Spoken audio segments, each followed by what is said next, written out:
Olá, alunos do sexto ano, tudo bem com vocês? Espero que sim, espero que estejam se cuidando para a gente retornar logo para a nossa escola. Daqui a pouquinho vai ter vacina para vocês também, né? Para todo mundo estar imune, para a gente voltar às nossas atividades, poder estudar, brincar, tudo normal como antes, se Deus quiser. Então, nessa nossa aula de hoje, a gente vai relembrar um pouquinho do que a gente falou na aula anterior, do assunto sobre as bacias hidrográficas, lembram que a gente falou disso? E continuar para a parte que a gente ainda não concluiu, que eram das bacias fora do Brasil. Nós falamos de algumas bacias brasileiras e ficamos de falar sobre as bacias de outros países também. Então, vamos dar uma recordadinha rápida aqui, ó. O que nós estudamos já? Nós falamos sobre as nossas bacias hidrográficas, lembrando o que era, né, uma bacia hidrográfica. Então, ó, parece o desenho de uma folha de uma planta, né? São várias linhazinhas, que são vários rios pequenos, que alimentam um rio principal. E a gente tem uma divisão mais alta, um ponto mais alto no terreno, que separa as bacias hidrográficas. Então, eu tenho os afluentes e o rio principal. E aí nós fomos falar das nossas bacias hidrográficas aqui do Brasil, principalmente a da Amazônia, a amazônica, que é a maior do mundo, que está localizada no Brasil, mas em países vizinhos nossos também, a bacia Platina, que é formada por 3 bacias dentro do nosso país, a do Tocantins-Araguaia e a bacia do Rio São Francisco. E aí nós falamos especificamente sobre cada uma delas um pouquinho. A da bacia amazônica, as atividades que são desenvolvidas lá, a bacia Platina, que nós dividimos o nosso território aquático, né? Se a gente puder falar assim, da bacia, aqui, ó, nesse ponto, com os vizinhos aqui, ó, do Paraguai, da Argentina e do Uruguai, que formam um grande rio chamado Rio da Prata, e aonde aqui no Brasil a gente tem a nossa maior usina hidrelétrica para geração de energia elétrica, que é a usina de Itaipu. Depois falamos da Tocantins-Araguaia, que fica lá no norte, e até comentamos, né, que é curioso, porque essa bacia, os 2 rios, se unem e desaguam aqui no norte. Parece que eles estão subindo, mas, na verdade, os rios nascem nos pontos mais altos e desaguam nos pontos mais baixos, quando ele encontra o oceano. E comentamos que essa bacia ela é muito importante para a atividade de extração de minério, que acontece aqui no norte do país, alimentando com água essas atividades econômicas dessa região.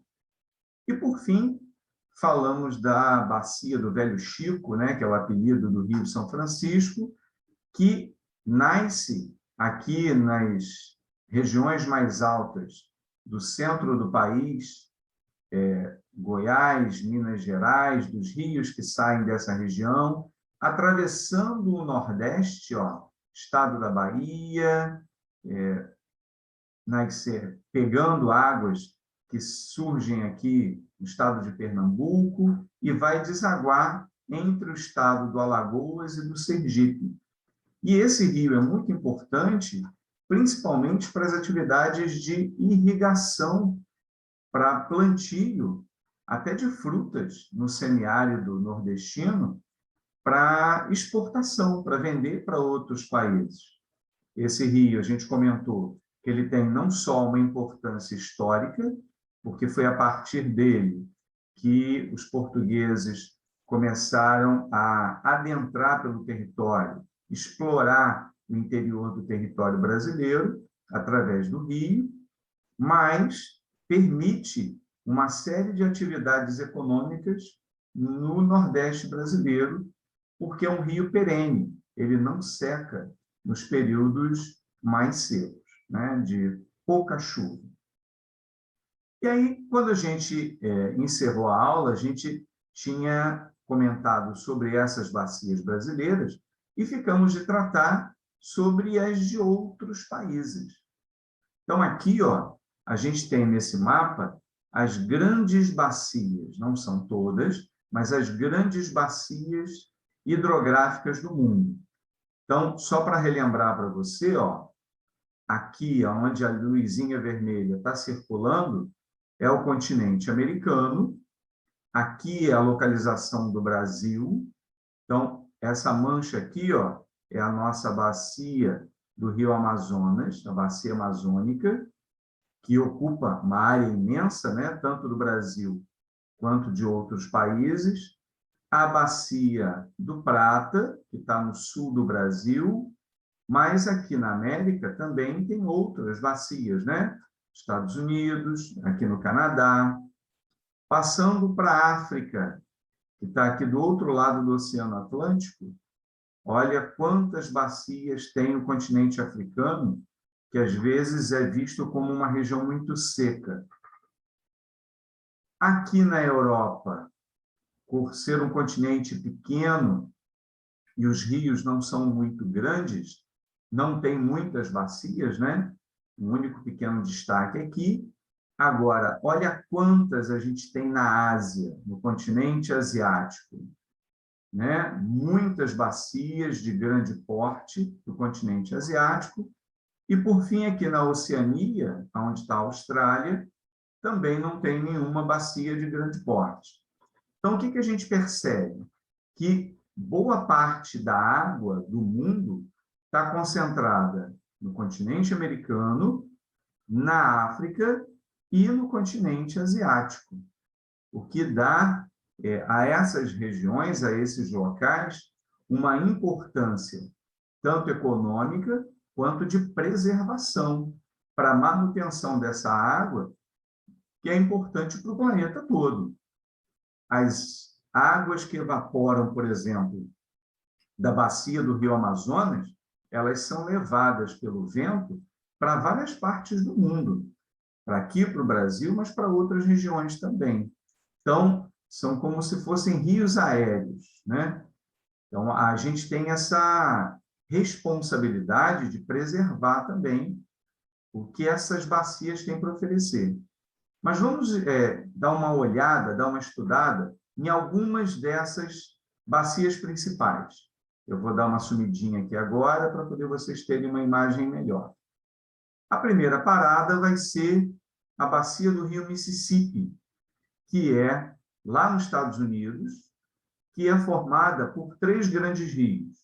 O rio Missouri, o rio Ohio, que formam o rio Mississippi, que vai desaguar aqui no Golfo do México, que fica ao sul dos Estados Unidos. Então, ó, é essa grande mancha aqui, onde os rios se encontram, é uma confluência, que chama, e deságua aqui no Golfo do México, no sul dos Estados Unidos, onde já tem o Mar do Caribe. E na imagem aqui, a gente percebe como esse rio Mississippi ele é grande, né? Ele é largo, permitindo a navegação, tanto de pessoas quanto de mercadorias, de matéria-prima. Então, ele é muito importante para a atividade econômica dos Estados Unidos. Temos também aqui, ó, a bacia do rio Nilo, lá no continente africano, que, assim como o nosso Araguaia, ó, ele nasce no centro do continente, corre na direção norte e deságua no ponto mais baixo, que é aqui no mar Mediterrâneo. Esse rio, que é extremamente importante no continente africano, foi que permitiu o desenvolvimento da civilização egípcia, aquela das pirâmides, né? Porque, olha aqui, ó, pela imagem, você percebe que todo esse tom mais amarelado é deserto, é área seca. E o rio, ele atravessa todo o deserto até desaguar aqui no Mar Mediterrâneo. Foi por causa desse rio que a civilização egípcia, lá do passado, da antiguidade, prosperou, cresceu, se desenvolveu à margem desse rio, em pleno deserto. Ainda hoje, muita atividade econômica, como o turismo, aproveita das águas do Rio Nilo ao deserto bem aqui, ó, né, pertinho das águas do rio, trazendo recursos para esse país, que é o Egito, que existe até hoje, que fica no norte da África. E, por fim, aqui, como exemplo, a gente vai falar da bacia do rio Ganges, lá na Índia. É uma bacia também muito grande, que nasce no norte do país, já quase no limite com a China, e que, como essa imagem aqui mostra, ó, atravessa boa parte da Índia e vem desaguar aqui no Oceano Índico. Também de grande importância econômica, porque é um rio navegável, transportando pessoas, matéria-prima, mercadoria, mas também tem uma importância muito grande na cultura dos indianos. Nessa imagem aqui, ó, a gente vê um grande festival, porque para os indianos, o Ganges é um rio sagrado. Banhar-se nesse rio, acreditam eles, traz a purificação da alma. Então, existem muitas festas, há muito respeito pelo rio. Só que, infelizmente, isso não acontece em todas as partes, né? Assim como no Brasil, em outras partes do mundo, também há um abuso muito grande do uso dessas águas, o que torna um problema ambiental muito grande no mundo o mau uso da água para agora, trazendo consequências para esse momento que a gente vive e para o futuro, para a geração de vocês, por exemplo, que vão crescer em um mundo diferente do que a gente está vivendo agora. E a gente já está sentindo o reflexo disso com queimadas, né? Grandes incêndios pelo mundo, ou grandes tempestades, que leva a gente a pensar nos problemas ambientais urbanos. As nossas cidades, que se desenvolvem à margem desses rios, elas têm sido responsáveis por uma série de problemas ambientais. A gente vai ver aqui alguns exemplos de situações onde o ambiente urbano, o ambiente das cidades, começa a sentir o reflexo da poluição das águas, da poluição do ar, o uso exagerado da pavimentação do solo, enfim, a gente não tem tratado bem o nosso meio ambiente e está sofrendo a consequência disso. Então, ó, o primeiro exemplo que a gente vai ver aí é de um fenômeno chamado de inversão térmica. A inversão térmica é um fenômeno natural que acontece na época mais fria, quando o ar frio ele fica retido junto do solo e, em cima dele, o ar quente que bloqueia a esse ar frio se dissipar. O normal é que no alto seja frio e embaixo seja quente. Mas, nas épocas mais frias, é comum acontecer essa inversão. O problema é que nas grandes cidades, quando esse ar frio fica retido junto ao solo, ele também segura a poluição do ar. Então, torna o ar mais poluído, mais pesado e causa uma série de problemas respiratórios, principalmente nos idosos e nas crianças. Então, esse é um problema ambiental criado por causa da poluição do ar, agravando um fenômeno que já é natural. Um outro, que é chamado de ilhas de calor, é que já se percebeu que as grandes cidades, por serem muito pavimentadas, né, o solo já não é mais exposto, tem pouca vegetação, as grandes construções impedem a passagem do vento, torna as cidades locais bem mais quentes do que as áreas do entorno. Então, criou-se essa expressão de ilha de calor, porque na localização das cidades, a temperatura é mais alta do que nos locais florestados, aonde a mata ainda está preservada.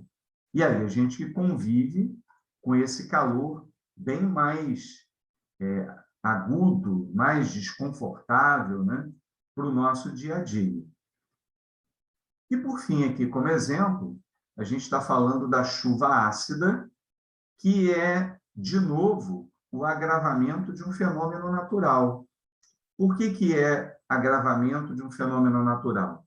A chuva, naturalmente, ela já é mais ácida. Não é que ela vai corroer nada, se ela bater em cima da gente, que ela vai dissolver a nossa pele, não é isso?